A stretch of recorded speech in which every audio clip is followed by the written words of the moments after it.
your rest. When we talk about the postpartum principles or foundations of having a good postpartum, the number one most important thing is rest. You can have all of the great food, you can have a lot of support, you can have everything else working, everything else lined up.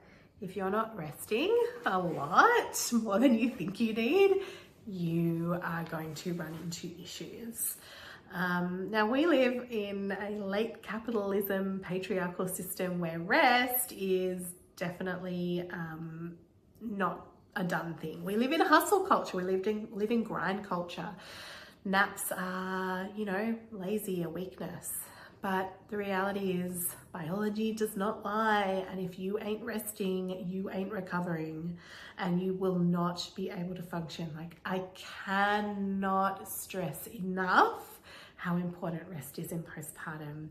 Do not think that you're going to get some medal for being up and at 'em quicker.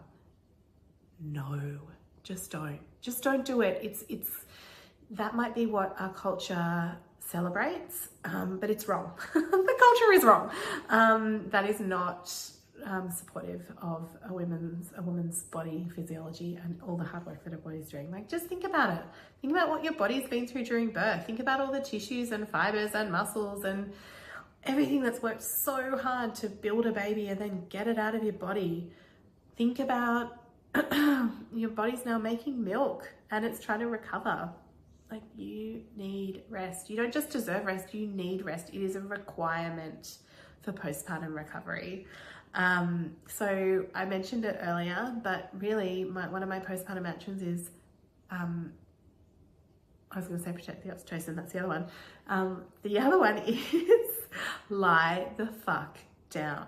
So midwives traditionally, and still do, talk about 5 days in the bed, 5 days on the bed, and 5 days around the bed. So think about a 2-week period of being in bed, basically. So, of course you can potter, put your feet in the grass and things like that, but don't be planning to go for walks or go to a coffee shop. Whenever I see someone with clearly a 4-day-old baby at a coffee shop, I'm always like, no, please go back to bed, please. Because I get it, and I get that people try to do what used to make them feel good, but that's because they don't understand what your body needs. Your body does not need a coffee. It does not need a coffee shop. It does not need sitting on a hard chair. Please know that if you are not resting, you could give yourself a prolapse, which is where your organs shift out of place, like your pelvic organs, your uterus, your bladder, shift out, go into the bulge and the vaginal canal. You don't want that. Trust me, I've had a stage 1 prolapse. You don't want that. It can happen during birth, but it can happen in postpartum if you're not resting, and resting horizontally. I know I'm getting ranty, but this is so important, guys. Like, this is the most important thing. I just want to reiterate, and I want you to hear my voice when you're not resting, if you're not resting in postpartum. If you're sitting up on a couch like this, you are still putting a hell of a lot of pressure on your pelvic floor. Your organs are still pushing down.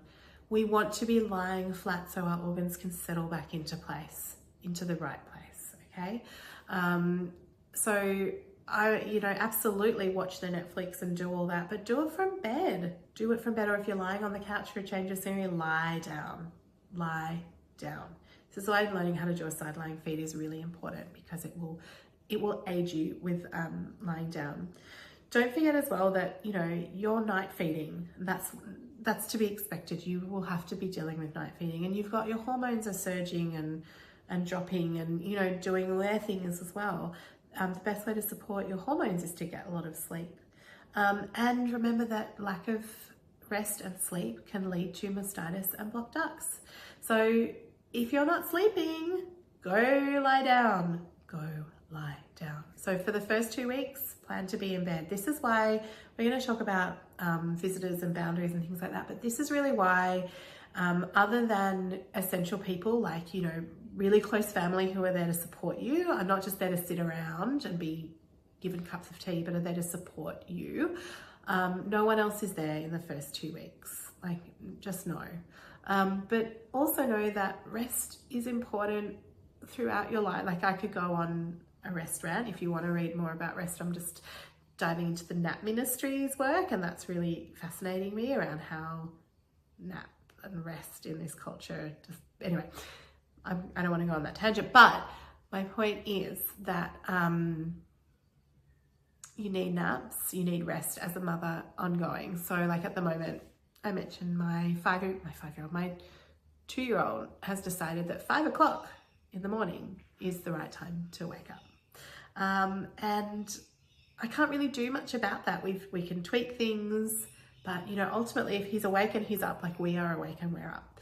But what I can do is try and get a nap in during the day, and I can go to bed early. That's the other way of doing it. I've talked about the reverse sleep-in already, going to bed super early a few nights a week, planning for it. Definitely not staying up till 11 o'clock at night. Don't do it to yourself. You will likely miss that window of their best sleep and you'll be fucked in the morning. Just don't, please. So this is all to say, rest, rest, rest, rest, rest. Lie the fuck down, please.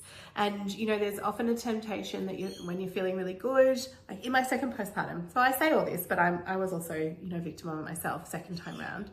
I was feeling really good around 2 weeks postpartum. I had a great birth, everything was going well, I was supported, and I just did a bit too much. I went to Woolies to do some shopping, and I went to a cafe another day, and then the day after that I felt really anxious. I felt that anxiety coming back, and I realized it was because I hadn't been resting. I hadn't been getting enough sleep. So I went to bed.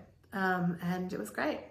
And it fixed it. And I think, you know, going to bed, hanging out topless in bed with your baby is one of the best things that you can do to establish breastfeeding. If you're feeling, well, even if you're not, like just for those first 2 weeks, just you're hanging around topless. Accept that that's what the first 2 weeks with having a baby is going to look like. And that's actually something to be really proud of, and something to be supported and celebrated. So we will talk about support and how to make that happen, because none of this is possible without support. You can't rest if you're not being looked after. But just, I want you to remember that rest is massively important. Okay?